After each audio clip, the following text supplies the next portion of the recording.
কিন্তু হযরত যায়েনব বিনতে ফাতেমা কারবালার সেই মাঠ থেকে জানান দিয়েছে যে আমার মায়ের শেষ ওসিয়ত আমি বিন্দু বিন্দু ভাবে পালন করেছি, যাররা যাররা ভাবে। কিভাবে জানো?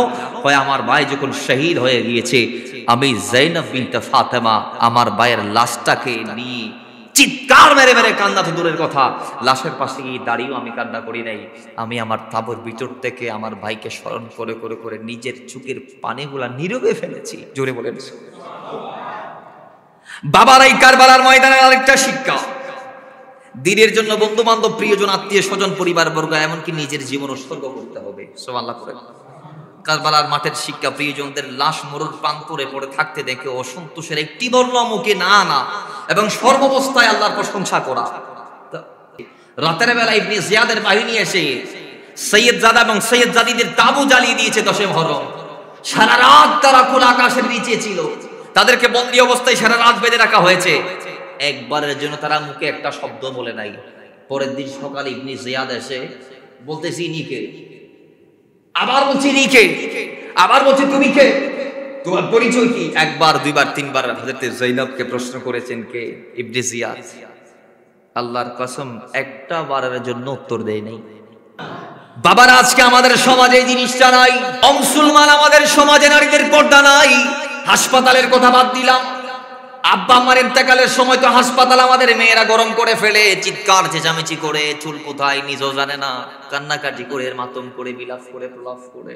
স্কুল কলেজগুলোর দিকে যদি তাকাই সেখানেও পর্দা নাই। আমাদের সমাজে এখন সুধী সমাজের একদল বলবে হুজুর স্কুল কলেজে পর্দা নাই, তার মানে কি আমরা মেয়েদেরকে স্কুলে যাওয়া বন্ধ করে দিব বা ইউনিভার্সিটিতে যাইতে দিব? আমি বলবো যাইতে দেন। আমাদের আপনাদের মেয়েরা যদি শিক্ষিত না হয়, ডাক্তার যদি না হয়, তাহলে আমার আপনার স্ত্রীকে সিজার করাবে কি বা তাদের রোগের সময় পাশে দাঁড়াবে কি? এজন্য দরকার আছে, কিন্তু হ্যাঁ পর্দা আগে দরকার। জোরে বলেন না সুবহানাল্লাহ। কারণ কোরআন বলছে ওয়াকারনা ফি বিয়ুতিকুন্না ওয়ালা তাবাররাজনা তাবাররুজাল জাহিলিয়াতিল উলা। ওই জাহেলি যুগে নারীরা যেভাবে ঘর থেকে বের হইতো, হে আমার মুসলমান নারীরা তোমরা সেইভাবে ঘর থেকে বের হবা না। একটু জোরে বলেন না সুবহানাল্লাহ। কারবালার ময়দানে ইমাম আলী মকামের কোরবানি কবুল করেছেন।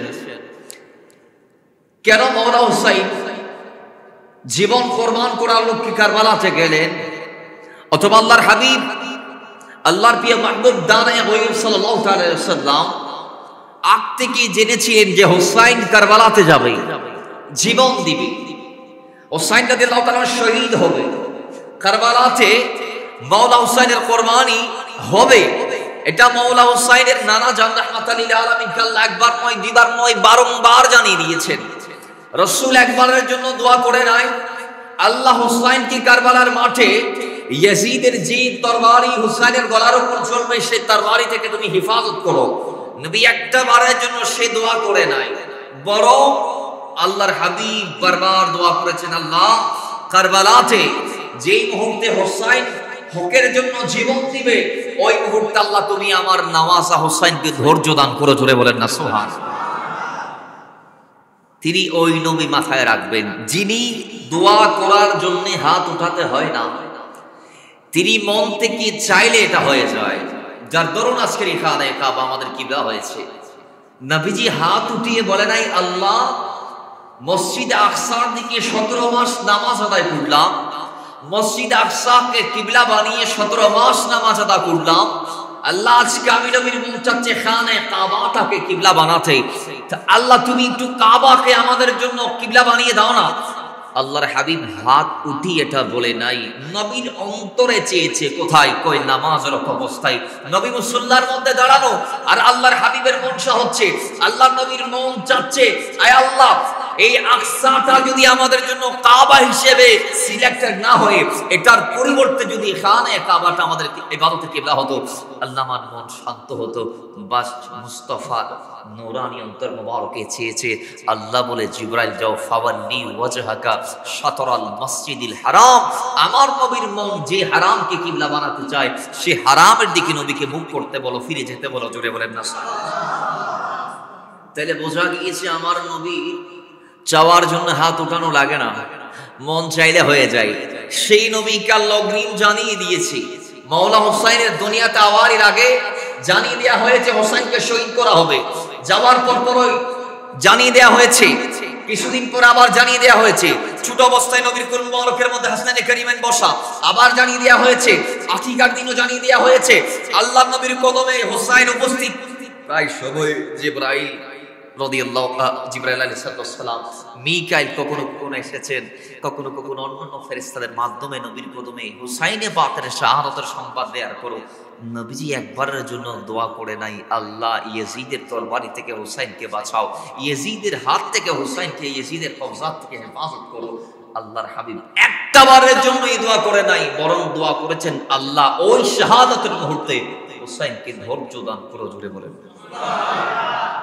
নবী দোয়া করেছে, হোসেন কারবালা থেকে ধৈর্যের শিক্ষা দিয়েছে। কেমন ভাবে দিয়েছে? আমি মনে করি এমন ভাবে দিয়েছে গোটা দুনিয়া সাক্ষী হয়ে গিয়েছে। জোরে বলেন কেমন দিয়েছে? আমরা একটু একটু করে বলবো। ফার্স্ট টাইম কারবালার প্রথম শিক্ষা দ্বীন ও মাযহাবের তোরে যুদ্ধের ময়দান অবতীর্ণ হওয়া, আল্লাহর বাণীকে সমুন্নত রাখার প্রয়াস, দ্বীনের ইজ্জত সম্মান ও ঐতিহ্যকে প্রতিষ্ঠিত রাখতে শিহরণ জাগানো কঠিন বিপদ আপদকে সহ্য করে দ্বীনের মর্যাদা ও গুরুত্ব প্রকাশ করার।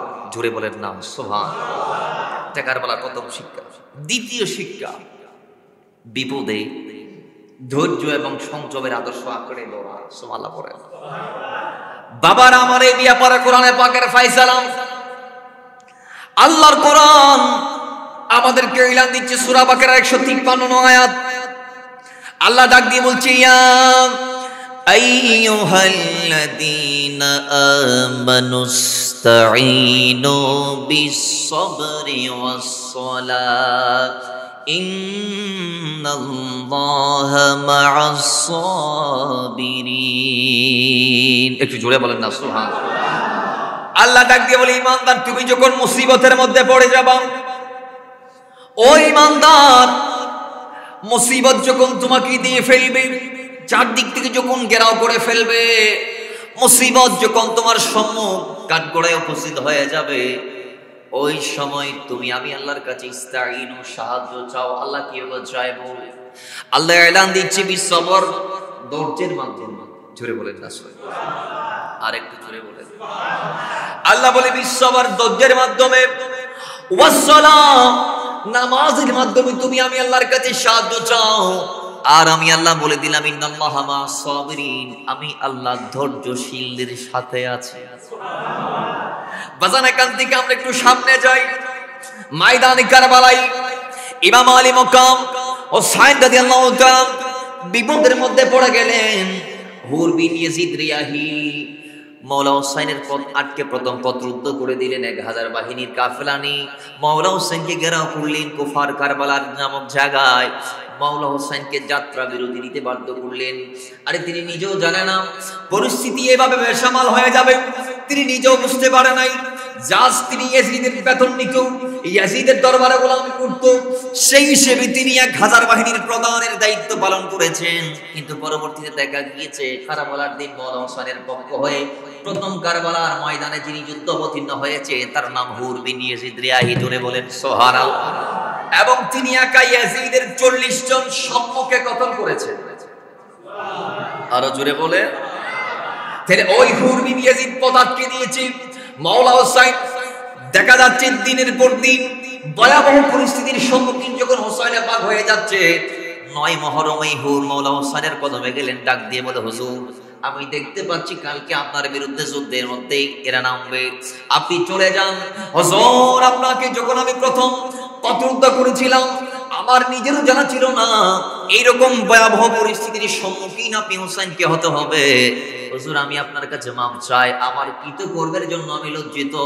হুজুর আমি আপনাকে সুযোগ দিচ্ছি, ইয়া হুসাইন আমি অন্ধ হয়ে যাব, আমি বধির হয়ে যাব, আমি বোমার মতো ভূমিকা পালন করব, আপনি চলে যাবেন, আমি আপনাকে বাধা দিব না। আজকে রাত আপনার জন্য আমি বলে দিলাম আপনি চলে যান। মাওলা হুসাইন বলে, না যুদ্ধের ময়দানে আসা যায় কিন্তু যাওয়া যায়। কথা বলেন যাওয়া যায়। মাওলা হুসাইন বলে, আমি ধৈর্য ধরেছি কিন্তু রাতের বেলায় মাওলা হুসাইনের কাছে ধৈর্য ছিল, তার এহলিয়া যারা ছিল তাদের কাছে কেমন ধৈর্য ছিল। আমি হুসাইন ওই দিন রাতে তাহাজ্জুদের নামাজ আদা করে আমি তাবুক লাইট অফ করে দিলাম। লাইট অফ করার পর আমি আমার সঙ্গী সাথী যারা ছিল সবাইকে এক জায়গায় একত্রিত করলাম। আমি ডাক দিয়ে বললাম, এ আমার আহলিয়া যারা আছো, এ আমার পরিবার পরিজনের মেম্বার, তোমরা সবাই চলে যাও। আমার সঙ্গী সাথী তোমাদেরকে আমি মাফ করে দিলাম। যাও, তোমাদের বিরুদ্ধে দামানে মুস্তাফাই, মাকামে মুস্তাফাই, কাল কিয়ামতে আমি হুসাইন তোমাদের বিরুদ্ধে আপত্তি করব না, তোমাদের কি বিচারের কাঠগড়ায় দাঁত করাবো না। যাও যাও, আমি অন্তর থেকে বলছি তোমরা চলে যাও। রাহমাতাল লিল আলামিনকে আমি তোমাদের বিরুদ্ধে নালিশ জানাবো না, তোমরা চলে যাও। তোমরা হুদাই আমার জন্য নিজের জীবনটাকে কেন বিপাকে ফেলছো? আমি হুসাইন চাচ্ছি আমার জন্য তোমরা যেন কতল না হও। তোমাদের জীবনের গুরুত্ব আছে, মূল্য আছে। আমি চাই না তোমরা ধ্বংস হও আমার মতো, শহীদ হও আমি চাই না। তোমাদের জীবন তোমরা উপভোগ করার জন্য তোমরা ফিরিয়ে যাও, নিজ নিজ গৃহে যাওয়ার জন্য আমি তোমাদেরকে আহ্বান করে দিলাম। আমি জানি আমার সামনে লাইট জ্বলানো অবস্থায় আমার চেহারা দেখে তোমরা যাইতে পারবে না, এই জন্য আমি বলে দিলাম তোমরা চলে যাও। আমি লাইট অফ করে দিব, আমার চেহারা দেখার দরকার নাই। রাতের অন্ধকারে তোমরা চলে যাও। আল্লাহর কসম, অনেকক্ষণ এই কথা বলার পর নীরবতা পালন করে, সুকুত অবলম্বন করে, চুপ থাকার পরে মাওলা হোসেন যখন তাবর লাইট দিলেন, দেখা গিয়েছে আল্লাহর কসম একজনও যায় নাই, বরং তাদের মধ্যে আরো ইমানের জোশ আর হুশ চলে আসছে। জোরে বলো। ধৈর্য তাদের কাছেও ছিল। পরের দিন ধৈর্যের পাহাড় হোসাইন শিক্ষা দিচ্ছে। সকালবেলা ফজরের নামাজ বা জামাত পড়েছি, সালাত। আল্লাহ যে বলেছে ধৈর্য আর নামাজের মাধ্যমে সাহায্য চাইতে, শিক্ষা দিয়েছি। কেমন শিক্ষা দিয়েছেন মাওলা হোসেন জানতে চায়। কয় এমন ধৈর্যের পাহাড় আমি হোসেন কারবালার মাঠে ছিলাম, দেখো আমি দেখতে পাচ্ছি হুর বিন ইয়াজিদ রিয়াহি আমার পক্ষ থেকে কারবালার মাঠে উপনীত হয়েছে, অবতীর্ণ হয়েছে, ইয়াজিদের তরবারির সামনাসামনি হয়েছে। যাই হোক, তিনি 40 জনকে মারলেও পরে তাকে মরতে হয়েছে। পরে তিনার শহীদের সংবাদ যখন আমার কানে আসছে, আমি হুসাইন বিচলিত হয় নাই, হাই হুতাশ করি নাই, প্রলাপ করি নাই, বিরাম করি নাই, অধৈর্য হয় নাই। আল্লাহর দরবারে আমি আপত্তি জানাই নাই, বরং আমি দলজির পাহাড় হয়েছিলাম। এরপর যাচ্ছে আব্বাস আলমদার। যাইতে যাইতে যাইতে যাইতে একের পর এক মাওলা হুসাইনের সন্তান ইমাম আলী আকবর, মাওলা হুসাইনের সন্তান ইমাম আলী আসগর, মাওলা হাসানের 4 সন্তান হযরত কাসিম, আব্দুল্লাহ, ওমর, আবু বকর এবং মাওলা আলীর বাকি সন্তানেরা, যেগুলা মাওলা হাসান রাদিয়াল্লাহু তাআলা, মাওলা হুসাইন রাদিয়াল্লাহু তাআলার বই মাত্রীয় ভাই ছিলেন, অর্থাৎ তাদের বাবা আলী ছিল কিন্তু মা ফাতেমা ছিল না, তাদের মা ফাতেমা ছিল না। এরকম 6 জন সন্তান, মুহাম্মদ ইবনে আলী, আব্বাস ইবনে আলী, আব্দুল্লাহ ইবনে আলী, জাফর ইবনে আলী, ওসমান ইবনে আলী, আবু বকর ইবনে আলী, মাওলা আলীর সন্তান মাওলা হাসান হুসাইন ছাড়া কারবালার মাঠে আরো 6 জন গিয়েছেন যাদের বাবা আলী কিন্তু মা ফাতেমা না। এরা একের পর এক যাচ্ছে, একের পর এক যাচ্ছে, একের পর এক যাচ্ছে। যে যাচ্ছে ফিরে আসছে না, যে যাচ্ছে ফিরে আসছে না, যে যাচ্ছে ফিরে আসছে না। মাওলা হুসাইন বলতে চাচ্ছেন আমাদেরকে। এরপরে যাইতে যাইতে যাইতে যাইতে লাস্ট সবার শেষে আমি হুসাইন, সবার শেষে কারবালার সংখ্যা শহীদদের কেউ কেউ বলেছেন 70, কেউ বলেছেন 72, কেউ বলেছেন 79, কেউ বলেছেন 82 জন শহীদ হয়েছে কারবালার মাঠে। আর ইয়াজিদ বাহিনী কেউ কেউ বলেছেন 88 জন নিহত হয়েছে, জাহান্নামে গিয়েছে। আমরা বলবো 88 জন না, জমহুর উলামার মতামত হচ্ছে কারবালার মাঠে ইয়াজিদ বাহিনীর 88 জন নিহত হওয়ার খবর যদিও এটা ছাপানো হয়েছে, প্রশ্নই আসে না। হুর বিন ইয়াজিদ রিয়াহি তো একাই 40 জনকে মারা করেছে।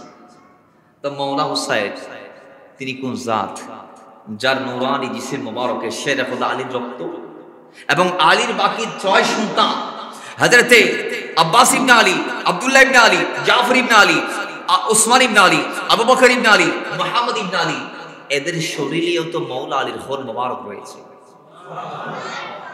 যাদের বাবার নাম শের খোদা, এদের সন্তানদের বীরত্ব কেমন হবে? সুবহানাল্লাহ পড়েন। এটা জুলফিকার না দেখলে বোঝা যাবে না। তো মাওলা আলীর তরবারি সেদিন কারবালার মাঠে যিনি নিয়ে যুদ্ধ অবতীর্ণ হয়েছেন, তার নাম মাওলা হুসাইন। তিনার নাম মাওলা হুসাইন। তিনি কেমন মেরেছে?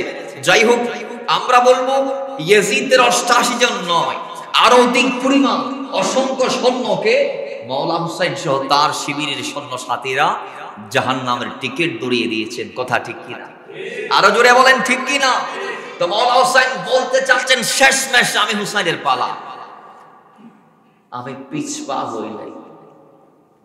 মাওলা হুসাইন পিছপা যাওয়ার আগে তার বোনকে উপদেশ দিয়েছেন কারবালার শিক্ষা আসবে সামনে। এবার আসেন, এখান থেকে আরেকটা শিক্ষা সমাজের জন্য। এটা ফরজ আমি মনে করছি এই সমাজে বলাটা। কি রকম? আল্লামা জালালউদ্দিন আমজাদি রহমতুল্লাহ আলাইহি খুতবাতে মুহররমের মধ্যে নোট করেছেন এটা। আজকে তো বাবা আমরা এমন হয়ে গিয়েছি, আমরা এক ভাই আরেক ভাইকে মারার প্ল্যানিং করছি, ঠিক কি না? আচ্ছা, আজকে কয় ভাই বলতে পারবেন যে আমার সাথে আমার ভাইয়ের সুসম্পর্ক বজায় আছে? এমনও আছে এক ভাই আরেক ভাইয়ের সাথে কথা বলছে না 10 বছর, 12 বছর, 5 বছর, 6 বছর, ঈদে কুরবানি পর্যন্ত সালাম কালাম নাই। আসে না নাই? আরো জোরে বলেন, আসে না নাই? বাবারা, আপন পিতার সন্তানের ভিতরে আমরা এখন ডিভাইড হয়ে গিয়েছি। অথচ সেদিন কারবালায় মাওলা হুসাইনের জন্য ওনার আপন নয়, নিজের মায়ের নয়, বাবার ঠিক আছে কিন্তু আপন মায়ের নয়, এরকম তাদের মা আলাদা কিন্তু বাবা আলী ওই রকম 6 জন সন্তান হুসাইনের জন্য, সৎ ভাইয়ের জন্য জীবন দিয়ে ফেলেছে। আর আমাদের সমাজে সৎ মায়ের ছেলেদেরকে আমরা আমাদের দুশমন মনে করি। বাবা যদি 2টা বিয়ে করে তাহলে আমরা মনে করি আমার বাবা ছোট মারে বিয়ে করার পরে আমাদের সমস্ত সম্পদ ছোট মায়ের নামে লিখে দিয়েছে, এরকম আমরা মনে করি কি করি না? আর বড় আমার ছেলেগুলা এটা মনে করে, ছোট আমার ছেলেগুলা মনে করে না না, আমার আব্বা আমার আম্মারা শুধু বিয়ে করছে, যা দেওয়ার সব বড় আমার তার ছেলেদেরকে দিয়েছে। আপত্তি আছে না নাই? কথা বলেন না, আপত্তি আছে না নাই? এক ভাই প্ল্যানিং করে আরেক ভাইকে কেমনে দমানো যায়? নিজের ভাই বৈমাত্রী ভাইয়ের কথা বাদ দিলাম, নিজের আপন পিতার 2 সন্তান যাদের গড়ে আছে তাদের আমরা অবস্থা আজকে দেখতে পাচ্ছি। এক বিগত 1 ইঞ্চি, 2 ইঞ্চি, 5 ইঞ্চি অল্প জায়গার জন্য এক ভাই আরেক ভাইয়ের গায়ে হাত ওঠাচ্ছে, আছে না নাই? কথা বলেন, আছে না না? এগুলা গ্রাম অঞ্চলে থাকলে টাউনে কেন থাকবে না? আসো, কিন্তু সবাই তো আর এক না, সবাই তো আর এক না। হুসাইনের আদর্শ সমাজে অনেকের কাছে এখনো আছে, যারা হৃদয়ে হুসাইনকে লালন করে ধারণ করে, ভাই জুলুম করলেও সে নীরবে সুকুত অবলম্বন করে কোনো কথা বলছে না, বরং ভাই বিপদে পড়লে আরো ভাইকে সাহায্যে এগিয়ে যাচ্ছে, আছে না নাই? বাবার আমার এরকম 6 জন যে সন্তানগুলোর নাম বললাম, কারবালার মাঠে এদের মামা যান, খুতবাতে মুহররমের মধ্যে আসছে এদের মামা, এদেরকে নেওয়ার জন্য ইয়াজিদের বাহিনীর প্রধান উবাইদুল্লাহ ইবনে জিয়াদের কাছে গিয়ে পত্র দিয়ে অনুমতি দিলেন। কয় বলে আমার হুসাইনের দলে 6 জন বাগিনা আছে, এদের বাবা আলী ঠিক আছে কিন্তু মা ফাতেমা না, আমি এদেরকে ফেরত চাই, এদেরকে আমি ফেরত চাই। বলে এরা বলে হুসাইনের দলে চলে আসছে, এদের বাবা আলী হলে কি হবে, এদের মা ফাতেমা নয়, এরা আমার মনের সন্তান, এদেরকে আমি ফেরত চাই। এই 6 জন সন্তান মৌলা আলীর 6 সন্তানের মামা গিয়ে ইয়াজিদ বাহিনীর কাছে চিঠি দিলেন, তারা আবার অনুমতি দিয়ে দিলেন।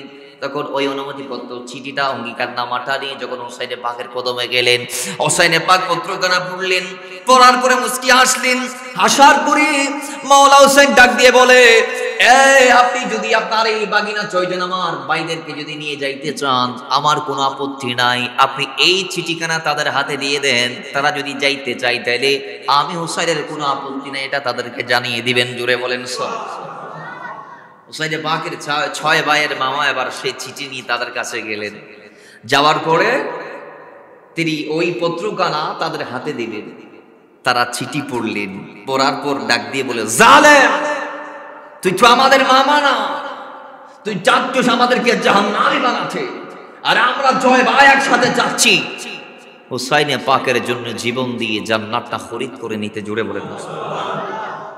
সেই 6 ভাই মিলে ওই চিঠিখানা ছিঁড়ে টুকরো টুকরো করে তাদের পায়ের নিচে পিষ্ট করে দিলেন। জোরে বলেন না সুবহানাল্লাহ। তাহলে এখানে সৎ ভাইয়েরা মাওলা হুসাইনের জন্য কারবালায় জীবন দিয়েছে, আর আমরা আপন ভাইয়ের জীবন নিয়ে নিচ্ছি সামান্য দুনিয়াবি সম্পদের জন্য, আসেনি নাই?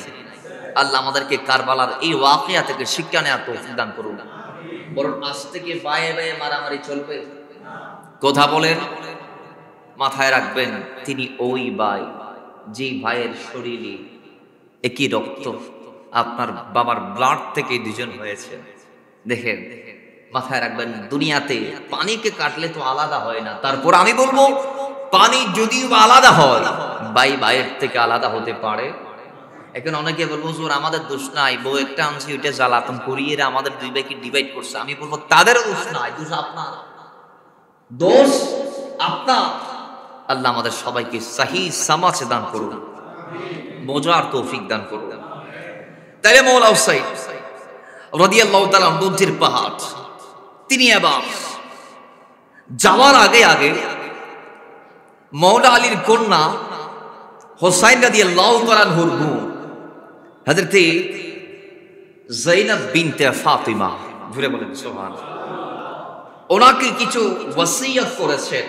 কেমন ওয়াসিয়তটা করেছেন, বর্তমান সমাজের জন্য সেগুলা কেমন দরকার, ইনারাতুল বাসায়ের মধ্যে দ্বিতীয় খণ্ডের 297 নং পৃষ্ঠার মধ্যে নোট করা হয়েছে এই ঘটনা, এই ওয়াকিয়া, যে শহীদুল সর্দার মওলা হোসাইন রাদিয়াল্লাহু তাআলা যখন কারবালার মাঠে যাচ্ছেন, সবার পরে ডাক দিলেন, এ আমার বোন সাইয়্যিদা যায়েনব বিনতে ফাতিমা, এদিকে আসেন। আসলেন, বলে আপনার উপর আমার যে হক রয়েছে ভাই হিসেবে, সেই হকের দাবি নিয়ে আমি আপনাকে বলছি, আমার বিপদ ও বিচ্ছেদের মুহূর্তে আপনি ধৈর্য ধারণ করবেন। সুবহানাল্লাহ। কারণ আমি যখন কারবালার জমিনে ইয়াজিদের তরবারির মুখোমুখি হব, সামনাসামনি যখন হব, তখন আমার উপর মুসিবতের পাহাড়টা আরো বেড়ে যাবে। এক পর্যায়ে আমার বিচ্ছেদ হতে পারে, দুনিয়ার জমিন থেকে আমার বিচ্ছেদ হতে পারে। সেই টাইমে আপনি যায়েনবকে ধৈর্য ধারণ করতে হবে। আরো জোরে বলেন। আর আমি হুসাইন যখন শাহাদাত বরণ করব, তখন আপনি মুখ চাপড়ানো, চুল ছেঁড়াছেড়ি এবং জামা ছিন্ন ভিন্ন করা, এগুলার থেকে আপনি বিরত থাকবেন। এগুলা করতে পারবেন না। কারণ কি? কারণ হচ্ছে আপনি ফাতেমা জাহরার দুলালি। জোরে বলেন সুবহানাল্লাহ। এবং আমি দেখেছি আমার আম্মা জানকে আল্লাহর নবীর তিরুদানের মুহূর্তে আমার মা ফাতেমা যেভাবে নীরব ভূমিকা পালন করেছে, যেভাবে নীরবে নিজেকে সদরিয়ে নিয়েছে, আত্মসংযম করেছে, ধৈর্য ধারণ করেছে, সেরকম আপনাকেও এই বিপদের কালে ধৈর্য ধারণ করতে হবে, যেহেতু আপনি ফাতেমার দুলালি। জোরে বলেন না সুবহানাল্লাহ। বলে আল্লাহর নবী, এই হাদিসটা আসছে রাহাতুল কুলুবের মধ্যে 852 নং পৃষ্ঠায়, যে আল্লাহর নবী ওয়াফাতের আগে আগে মা ফাতেমাকে উপদেশ দিয়েছিলেন, কিছু অন্তিম উপদেশ দিয়েছিলেন। তার মধ্যে একটি হচ্ছে, নবীজি বলেছেন, ফাতেমা, আমার ইন্তেকাল যখন হয়ে যাবে তখন তুমি নিজের মুখে আঘাত করবে না। আমাদের দেশে একটা সিস্টেম আছে, বাপ যদি মারা যায়, মেয়েরা কপালের মধ্যে হাত মারি মারি কাঁদে, আসে না নাই? ওহুদা তুই কি আর বাপরে স্যার আর কাউরে ফালি না, নিয়ে গেলি খেল? অথবা আমার সন্তান ছাড়া কি তুই কাউরে দেখলি না, নিয়ে গেলি খেল? মুখে গালের মধ্যে কপালের মধ্যে হাত মারে। এই রাসূল পাক আমাদেরকে নিষেধ করেছেন এই ব্যাপার থেকে একদম স্পষ্টভাবে মা ফাতেমার মাধ্যমে, যে নবী বলেছেন, ফাতেমা, আমি চলে যাব, আমার যাওয়ার পরে খবরদার তুমি নিজের মুখে চপেটাঘাত করে করে মাতম বিলাপ এবং আলু খাল এবং চুল খোলা রেখে বিলাপ, কান্না, প্রলাপ ইত্যাদি ইত্যাদি করা যাবে না। এরপরে শেষ হাই হুল্লা সুরমাতন করে চেঁচাবে না। আমাদের দেশে যেমন মহিলারা কাঁদে, আমরা অনেক সময় বলি বামরি নহরের দেরিয়া, বাবা মারা গেছে, সে আর পারছে না, এজন্য চিৎকার মেরে মেরে কান্না করে আমাদের দেশের নারীরা, আর আমরা বাধা দেই না।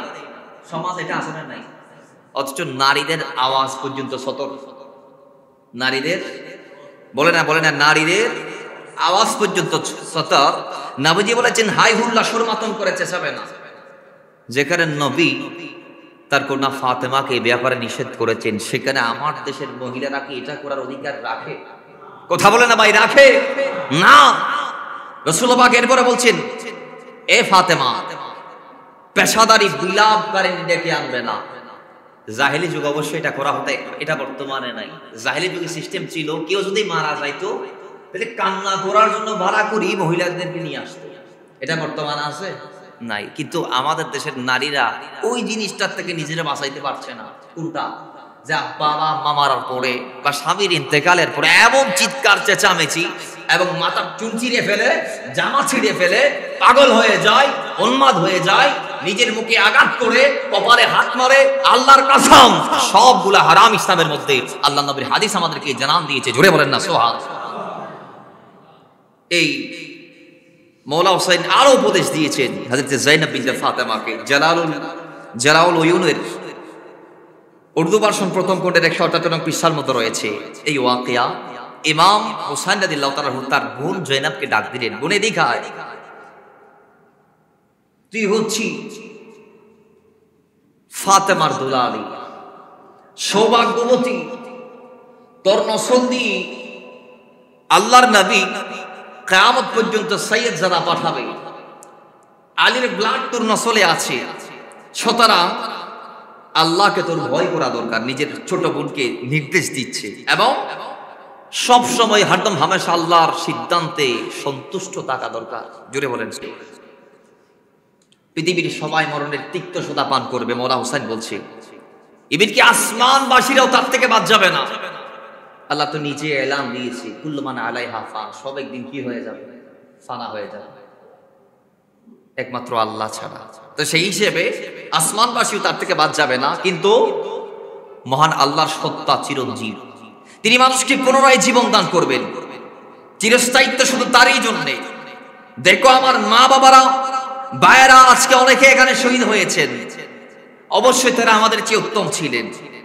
যেখানে রাসূলুল্লাহ সাল্লাল্লাহু আলাইহি ওয়াসাল্লাম সৃষ্টির শ্রেষ্ঠ হয়ে এই পৃথিবীতে থাকতে পারেন নাই, সেখানে আমি হুসাইনও থাকার কথা না।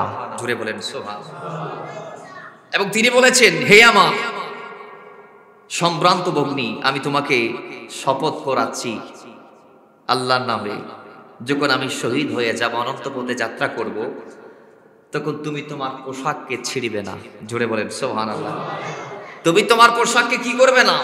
ছিঁড়িবে না, মুখে খামচি মারবে না, মুখের মধ্যে গামছি মারা যাবে না, হায় হায় রবে বিলাপ করবে না, হায় হায় আল্লাহ আমার ভাইটা চলে গেল, এটা এগুলা বলে বিলাপ করার দরকার নাই। আসুন এরপরে বলছি, এবং ধৈর্য সংযমের নির্দেশ দিয়ে আল্লাহর দেয়া অশেষ সওয়াবের প্রতিশ্রুতির কথা দিয়ে সান্ত্বনা দিয়েছিলেন শেষমেশ নিজের বোনকে। তো বোন এটাকে পালন করেছিলেন।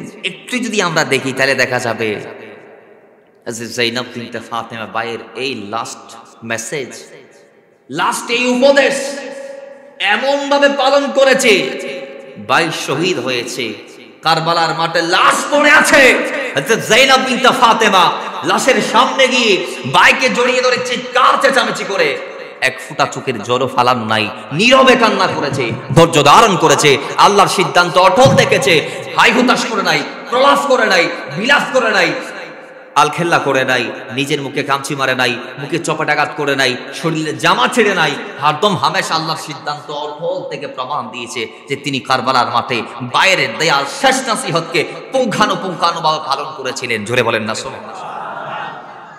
আজকে আমরা এগুলা পালন করতে পারি না। ইভেন কি দেখা গিয়েছে ভাই তাকে লাস্ট যে কথাটা বলেছে, আমার শাহাদাতের পরে তুমি নিজের পর্দাটাকে শেষ করে দিবে না, অর্থাৎ 22,000 ইয়াজিদের সৈন্যের মাঝখানে তুমি তাদেরকে চিড়িয়ে চিড়িয়ে আমার লাশের সামনে যাবে না, এটার দরকার নাই। দেখেন কেমন ভাবে তিনি পালন করেছে ভাইয়ের শেষ ওসিয়ত। এক পর্যায়ে দেখা গিয়েছে রাতের বেলা ইবনে জিয়াদের বাহিনী এসে সৈয়দ জাদা এবং সৈয়দ জাদিদের তাবু জ্বালিয়ে দিয়েছে 10 মুহররম। সারা রাত তারা খোলা আকাশের নিচে ছিল, তাদেরকে বন্দী অবস্থায় সারা রাত বেঁধে রাখা হয়েছে। একবারের জন্য তারা মুখে একটা শব্দ বলে নাই। পরের দিন সকালে ইবনে জিয়াদ এসে বলতেছি নিকে, আবার বলছি নিকে, আবার বলছি তুমি কে, তোমার পরিচয় কি? একবার, দুইবার, তিনবার হযরত যায়েনবকে প্রশ্ন করেছেন কে? ইবনে জিয়াদ। আল্লাহর কসম একটা বারের জন্য উত্তর দেয় নাই, একটা বারের জন্য বলে না, বলে না, একটা বারের জন্য উত্তর দেয় নাই। উত্তর দেয় নাই তো দূরের কথা, তার দিকে ফিরে তাকাইও নাই, তার দিকে ফিরে তাকাইও নাই। এবং পরবর্তীতে তার পক্ষ হয়ে একজন উত্তর দিয়েছে যে ইনি ফাতেমার দুলালি সৈয়দা যায়েনব বিনতে ফাতেমা। জোরে বলেন না সুবহানাল্লাহ।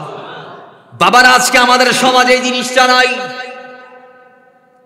অমুসলমান আমাদের সমাজে নারীদের পর্দা নাই। হাসপাতালের কথা বাদ দিলাম, আব্বা আমার ইন্তেকালের সময় তো হাসপাতাল আমাদের মেয়েরা গরম করে ফেলে, চিৎকার চেঁচামেচি করে, চুল কোথায় নিজেও জানে না। কান্নাকাটি করে, এর মাতম করে, বিলাপ করে, প্রলাপ করে, এটা বাদ দিলাম। ওইখানে পর্দা নাই। পর্দা কোথায় আছে? আজকে আমাদের সমাজে স্কুল কলেজগুলোর দিকে যদি তাকাই, সেখানেও পর্দা নাই।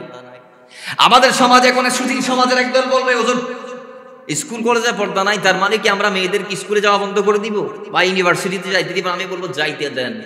আমাদের আপনাদের মেয়েরা যদি শিক্ষিত না হয়, ডাক্তার যদি না হয়, তাহলে আমার আপনার স্ত্রীকে সিজার করাবে কি বা তাদের রোগের সময় পাশে দাঁড়াবে কি? এজন্য দরকার আছে, কিন্তু হ্যাঁ, পর্দা আগে দরকার। জোরে বলেন না সুবহানাল্লাহ। কারণ কোরআন বলছে ওয়াকারনা ফি বিয়ুতিকুন্না ওয়ালা তাবাররাজনা তাবাররুজাল জাহিলিয়াতিল উলা। ওই জাহেলি যুগে নারীরা যেভাবে ঘর থেকে বের হইতো, হে আমার মুসলমান নারীরা, তোমরা সেইভাবে ঘর থেকে বেরোবা না। একটু জোরে বলেন না সুবহানাল্লাহ। তাহলে এই যুগে এসে বর্তমানে পর্দার সিস্টেমটা আমরা দেখতে পাচ্ছি কোথাও নাই। কিছু আছে পর্দা করে, কিন্তু মুখ খোলা রাখে। মুখ হিজবুত তাওহীদের একজন মেয়ের একটা বক্তব্য দেখলাম এক সপ্তাহ আগে, খুব আশ্চর্যান্বিত হলাম। হায় হায়, আজকে সমাজ কোন দিকে! যারা ইসলামের কথা বলে বলছে যে নারীদেরকে নাকি মুখ ডাকার কোনো কথা কোরআন হাদিসের কোথাও নাই। জোরে বলেন না নাউজুবিল্লাহ। যেখানে কোরআনে পাকে বর্ণিত হয়েছে, আল্লাহ সুবহানাহু ওয়া তাআলা আমাদের কি স্পষ্ট নির্দেশ দিচ্ছি, ইশারা দিচ্ছি, স্পষ্ট নির্দেশ দিচ্ছে আল্লাহ যে এই দুনিয়ার জমিনের পুরুষরা, মুমিনরা, তোমরা তোমাদের চোখ অবনমিত করো, তোমাদের যৌনাঙ্গ তথা লজ্জাস্থানের হিফাজত করো। পরের আয়াতে সূরা নূরের 30 এবং 31, পরের 31 নং আয়াতে আল্লাহ বলছে, হে নারীরা, তোমরা তোমাদের চোখকে নিচে রাখো, হেফাজত করো। যেখানে আল্লাহ চোখ পর্যন্ত নিচে রাখতে বলছেন, এখানে চেহারা তো অনেক দূরের কথা। কথা ঠিক নেবে ঠিক? আল্লাহ বলেছেন দেখাও যাবে না। নবীজি বলেছেন আলী, আল্লাহ প্রথম নজরটা মাফ করবেন। ভুলে যদি কোনো মহিলার দিকে একটা দৃষ্টি পড়ে, একটা নজর পড়ে, ওইটা কি করবেন? মাফ করবেন। কিন্তু দ্বিতীয়বারের নজর মাফযোগ্য নয়, দ্বিতীয়বারের দৃষ্টি মাফযোগ্য নয়। সেখানে আজকে আমাদের দেশের মেয়েরা দেখেন দোকানে যায়, মার্কেটিং করে, দোকানদারের সাথে এমন ভাবে আলাপ করে মনে হয় তার 1 বছর 2 বছর 3 বছর আগের পরিচিত। আছে না নাই? অনেকে আবদার করছে, কেন? ঘরের মধ্যে কি ভাই নাই, বাবা নাই, স্বামী নাই? এদের পছন্দ কি আপনার পছন্দ মনে হয় না? আর যদি তাদের পছন্দ মোতাবেক আপনার মন যদি শান্ত না হয়, তাহলে তাদেরকে একটা ফরমা দেন আপনি যে আমার জন্য এইটা আনবেন, আমার জন্য এইটা আনবেন। রাসূল পাক বলেছিলেন আমাদেরকে, মুসলমান আজকে এমন একটা সমাজে আমরা আছি, নবীজি বলেছে কিয়ামতের আগে এমন একটা সময় আসবে নারীরা পোশাক পরবে কিন্তু উলঙ্গ থাকবে। নাউজুবিল্লাহ। আজকে পোশাক পরছে, গা দেখা যায়। এটা কি পোশাক পরছে না উলঙ্গ থাকছে? পোশাক কি জন্য পরে মানুষ? গা ঢাকার জন্য, বলেন না? গা। এখন এমন পোশাক বাড়ি ছেড়ে বাজান, আমি যেগুলা বলতে গেলে এদিকে একটা সাগরে চলে যাব। খোদার কসম, বাংলার জমিনে আজকে যেই আমরা কাপড়গুলা পরছি, আমাদের মারা যে কাপড়গুলা পরছে, একটাও ইসলামী না। 3 পিস কোথায় পাইছেন? শাড়ি কোথায় আছে ইসলামে? মা ফাতেমা জুব্বা পরেছে, জুব্বা। বলে না কি পরেছে? জুব্বা। বলে না কি পরেছে? শাড়ি পরেন, এদিকে দেখা যায় ওদিকে দেখা যায়, ব্লাউজ পরেন, গলা খোলা থাকে। এইগুলা কি? এগুলা ইসলাম? দেখেন আজকে বলতে পারেন, কে হাত দিয়ে সিনায় বলতে পারবেন যে আমার মেয়ের বিয়েতে আমি শাড়ি দেই নাই, এটা ইসলামী পোশাক না এই জন্যে? আমার মেয়ের বিয়েতে আমি 3 পিস দেই নাই, সেটা ইসলামী পোশাক না এই জন্যে? হজনে হইতে পারিবেন? আরা তো শাড়ি আর 3 পিসেই দেই, মেক্সি হজনে কিনে দেই বউরে। আল্লাহ আর মুজিবুর তৌফিক দান করে। আরো বড় গরি ফরম, আরো জোরে বলেন। সমাজে আজকে ইসলাম নাই বললে চলে, ইসলাম নামে আছে, কিন্তু হযরত যায়েনব বিনতে ফাতেমা কারবালার সেই মাঠ থেকে জানান দিয়েছে যে আমার ভাইয়ের শেষ ওসিয়ত আমি বিন্দু বিন্দু ভাবে পালন করেছি, জাররা জাররা ভাবে। কিভাবে জানো? হয় আমার ভাই যখন শহীদ হয়ে গিয়েছে, আমি যায়েনব বিনতে ফাতেমা আমার ভাইয়ের লাশটাকে নিয়ে চিৎকার মেরে মেরে কান্না তো দূরের কথা, লাশের পাশে গিয়ে দাঁড়িয়েও আমি কান্না করি নাই। আমি আমার তাবুর ভিতর থেকে আমার ভাইকে স্মরণ করে করে করে নিজের চোখের পানিগুলা নীরবে ফেলেছি। জোরে বলেন বাবার। এই কারবালার ময়দানের আরেকটা শিক্ষা, দিনের জন্য বন্ধু বান্ধব, প্রিয়জন, আত্মীয় স্বজন, পরিবার বর্গ, এমনকি নিজের জীবন উৎসর্গ করতে হবে। সুবহানাল্লাহ করে।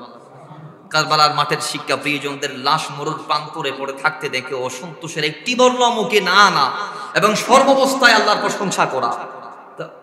ইন্তেকাল দেখার পর আল্লাহর প্রশংসা করলে লাভ কি? আল্লাহ বলেছেন কোরআন কারীমের মধ্যে, আল্লাযিনা ইযা আসাবাতহুম মুসিবা, যখন তোমাদের সামনে মুসিবত চলে আসবে তখন তোমরা বলো, ক্বালু, তোমরা বলো, ইন্না লিল্লাহি নিশ্চয় আমরা আল্লাহর মালিকানা দিই, ওয়া ইন্না ইলাইহি রাজিউন, আর আমরা তার ওই দিকে গমন করব, প্রত্যাবর্তন করব। হাদিসে পাকে এটার ফাজাইলটা এভাবে আসছে, আল্লাহর হাবিব ইরশাদ করছেন, যখন কারো ছোট বাচ্চা মারা যায়, কারবালাতে মাওলা হুসাইন রাদিয়াল্লাহু তাআলা আনহু 6 মাসের বেটা ইমামে আলী আসকারী, যাকে মাসুমে কারবালা বলা হয়, তিনার শাহাদাতের পরে আমরা এই হাদিস দিয়ে চাইলে ফিনিশ করতে পারি এই ওয়াকিয়াটাকে এভাবে, যে ওই রকম ছোট সন্তান যাদের পরলোক গমন করে বা প্রয়াত হয়ে যায় বা ইন্তেকাল করে, ইন্তেকাল হওয়ার সাথে সাথে আল্লাহ ফেরেশতাদেরকে ডাক দিবে, ফেরেশতারা তোমরা কি আমার ওই মাসুম বান্দাটাকে নিয়ে এসেছো? সুবহানাল্লাহ। তোমরা কি অমুকের মাসুম বাচ্চাটাকে নিয়ে এসেছো? আল্লাহ নিয়ে আসছি। এরপর আবার আল্লাহ বলে, তোমরা কি ওই অমুকের হৃদয়ের ধন, সুবহানাল্লাহ পড়েন, তোমরা কি অমুকের হৃদয়ের ধনকে নিয়ে আসছো? আল্লাহ নিয়ে আসি। তো তোমরা যখন তাকে নিয়ে আসতেছো, ওই সময় তিনি কি বলেছে? আল্লাহ তিনি তোমার হামদ বর্ণনা করেছে। কিভাবে? আল্লাহ তিনি বলেছে ইন্না লিল্লাহি ওয়া ইন্না ইলাইহি রাজিউন। তখন আল্লাহ ডাক দিয়ে বলে, ফেরেশতারা সাক্ষী দাও, যে বান্দা তার সন্তানকে হারিয়ে আজকে এই বাক্যর সাক্ষ্য দিয়েছে, আমি আল্লাহ তোদেরকে নির্দেশ দিচ্ছি, জান্নাতে যা, তার জন্য একটা ঘর বানা, ইমারত নির্মাণ কর, যেটার নাম দিবি বাইতুল হামদ। জোরে বলেন সুবহানাল্লাহ। লাভ আছে না নাই? অনেকের ছোট বাচ্চা ইন্তেকাল করে ইন্না লিল্লাহ পড়বেন, ইন্না লিল্লাহি ওয়া ইন্না ইলাইহি রাজিউন যদি পড়তে পারেন, তাহলে আল্লাহ আপনার জন্য একটা বাইতুল হামদ নামক ঘর নির্মাণ করবে জান্নাতে। জোরে বলেন না সুবহানাল্লাহ। হাই হুতাশ করা যাবে? হ্যাঁ, সন্তানের বিদায় হয়েছে, কান্না করবেন নীরবে, অস্থির হওয়ার দরকার, নাফরমানি করার দরকার। কিন্তু আমাদের অনেকে বলে ফেলে, ওহুদা তুই ফুয়া আর বুধ এলি দিন, তুই ফুয়া। অথচ আল্লাহ বলছেন, ওয়ালানাবলুওয়ান্নাকুম বিশাইইম মিনাল খাউফ, আমি বান্দারে পরীক্ষা করি ভয় দিই, ওয়াল জু, খোদা দিই, খোদা মানি পেট খালি রেখে, উপবাস রেখে, অভাব দিই, ওয়ানাকসিম মিনাল আমওয়াল, সম্পদের ঘাটতি দিয়ে। এখানে ওয়ানাকসিম মিনাল আমওয়াল দ্বারা সম্পদের ঘাটতি মানে আল্লাহ বলেছে সম্পদের ঘাটতি মানে এখানে আল্লাহ পাক সুবহানাহু ওয়া তাআলা বুঝিয়েছেন বান্দাকে এমন ভাবে আল্লাহ পাক পরীক্ষা করবেন, এক পর্যায়ে বান্দার পিঠ দেয়ালের থেকেও যাইতে পারে, সেটা যে সাইড দিয়ে হোক। সম্পদ মানে শুধু ব্যবসা বাণিজ্য, টাকা পয়সা ইত্যাদি ইত্যাদি না, আল্লাহ পাক অনেক কিছু কেড়ে নিতে পারে। আল্লাহ বলছেন এমন অবস্থা করব, পিঠ দেয়ালে ঢেকে গেছে, আর যাওয়ার মত নাই। ওই অবস্থায় ধৈর্য ধারণ করার জন্য নির্দেশ দিয়েছেন কে? আল্লাহ। এরপরে বলছেন ওয়াল আনফুস, নিজের জীবন, ওয়াসসামারাত, ফল ফলাদির এখানে আল্লাহ পাক আনছেন হৃদয়ের ফল তথা সন্তানদের কথা, যে এখানে শুধু আল্লাহ ফল আদির ঘাটতির মাধ্যমে বান্দারে পরীক্ষা করবেন, মানে সে চাষাবাদ করবে, সেখানে মায়ের খাবে, সম্পদ ফলাবে না, ফসল হবে না ইত্যাদির মাধ্যমে আল্লাহ শুধু বান্দারে পরীক্ষা করবে না, বরং তার হৃদয়ের ফল অর্থাৎ তার সন্তানকে আল্লাহ কেড়ে নিয়ে পরীক্ষা করবে। জোরে বলেন না সুবহানাল্লাহ। কিন্তু আল্লাহ বলছে এই সবের পরে ওয়াবাশশিরিস সাবিরিন, ওয়াবাশশিরিস, এই বিপদে যারা ধৈর্য ধারণ করবে আমি আল্লাহ তাদের পাশে আছি। তারা জোরে বলেন। আজকে আমরা এমন হয়ে গিয়েছি, আমরা যখন সফলতা পাই তখন আল্লাহর নাম ভুলে যাই, শুকর আদায় করা বন্ধ করি।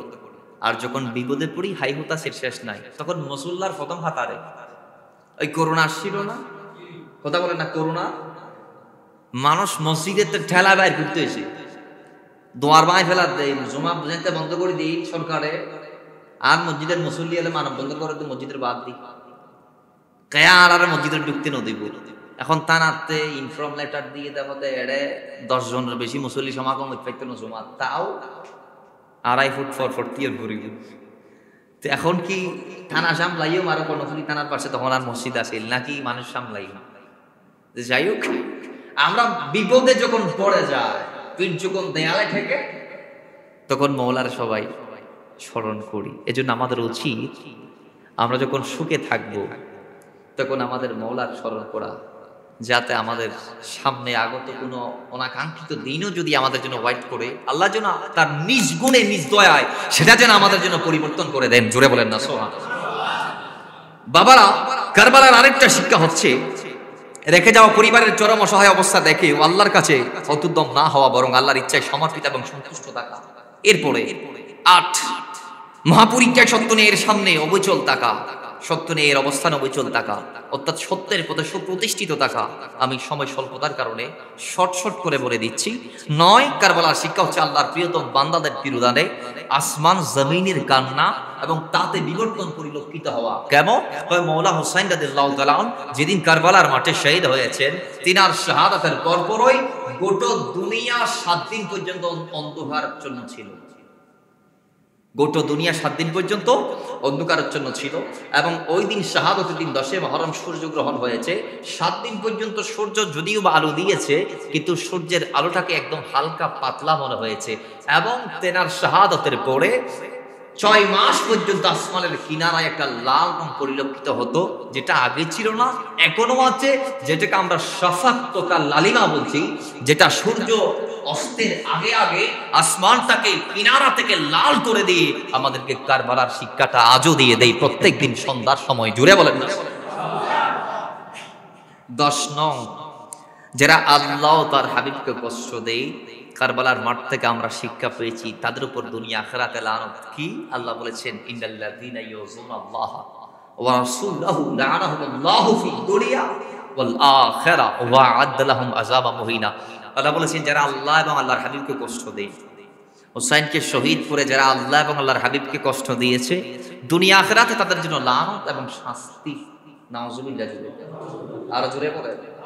তাই উবাইদুল্লাহ ইবনে জিয়াদ মওলা হুসাইনকে কতল করিয়েছেন সেমারের মাধ্যমে অথবা অন্যান্য কেউ মাধ্যমে। তো সে কতল করে বেশি দিন থাকতে পারে নাই। একজন তাবেঈ বলছেন যে হুসাইনে পাকের মাথা কুফার গভর্নিং হাউসে আমি যেই উবাইদুল্লাহ ইবনে জিয়াদের সামনে দেখেছি কর্তৃত অবস্থায়, কিছুদিন পরে আবার এই ইবনে জিয়াদের মাথা আমি মুখতার সাহাফির সামনে দেখেছি ওই একই হাউসে। জুড়ে বলেন না নাউযুবিল্লাহ। তাহলে তারও কঠোর পরিণত হয়েছে কিনা? ইয়াজিদকে তো সবাই চিনেন, যিনি এই সবগুলার মূল হোতা, যার নির্দেশে কারবালার ট্র্যাজেডি হয়েছে। নাউযুবিল্লাহ। জুড়ে বলেন। সেই ইয়াজিদ আজকে দুনিয়াতে আছে, অস্তিত্ব আছে। সে মনে মনে ভেবেছে হুসাইনকে কতল করলে বুঝি দুনিয়া আমার হস্তগত হবে। আয় হায় হায়। অথচ জীবন দিয়েছে বিজয় হুসাইন চিনিয়ে নিয়েছে। সেদিন ইয়াজিদিরা বলছে হুসাইনকে কতল করার পরও দেখছি 22,000 ইয়াজিদির সৈন্যদের মাথা হুসাইনের স্যারের নিচে, হুসাইন সবার উপরে। জোরে বলেন আর জোরে বলেন। লাভ আছে না নাই? যারা আজকে 2টা মাজারাত পাক হয়েছে, একটার পাশে মিশরের আল আজহার বিশ্ববিদ্যালয়, স্বর্ণ দিয়ে নির্মাণ করা হয়েছে গম্বুজগুলা, যার মাজার পাকের লক্ষ লক্ষ জায়রিন যার খুশবু নেওয়ার জন্য যাচ্ছে। আর ইয়েজিদের কবরটারে সংস্কার করার জন্য উমাইয়া খলিফা মারওয়ান যখন খনন করলেন, ইয়াজিদের খবর কিছু পাই নাই। ইয়াজিদের খবরে কিছু পাই নাই। বর্তমানে দামেস্কের গভর্নর, দামেস্ক সরকার ইয়াজিদের কবরের উপর অ্যালুমিনিয়ামের ফ্যাক্টরি কি করছে দেয়, মাতো না কি করছে, অ্যালুমিনিয়ামের ফ্যাক্টরি, যেটা ওই জ্বলা 24 ঘন্টা কি জ্বলাতে। আর মওলা হুসাইনের নূরানি মাজার তো 2 জায়গায়, এক জায়গায় সেরে পাক আর এক জায়গায় দেহ মোবারক।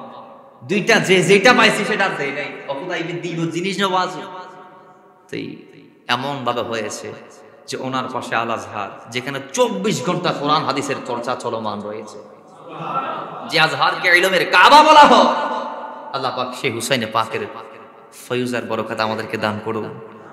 লাস্ট এ মওলা হুসাইন কারবালার মাঠে জীবন দিয়ে আমাদেরকে শিক্ষা দিয়েছেন হককে সাথ মারনা, না হককে সাথ জিন্দেগি সাফজল হে বেহতর হে। সত্যের জন্য জীবন দাও, এটা নাহকের সাথে বসবাস করা চেয়ে কোটি গুণ দামি। আল্লাহ পাক সেই আদর্শ আমাদেরকে লালন করে ধারাধাম থেকে বিদায় নেওয়ার তৌফিক দান করুন। আমিন।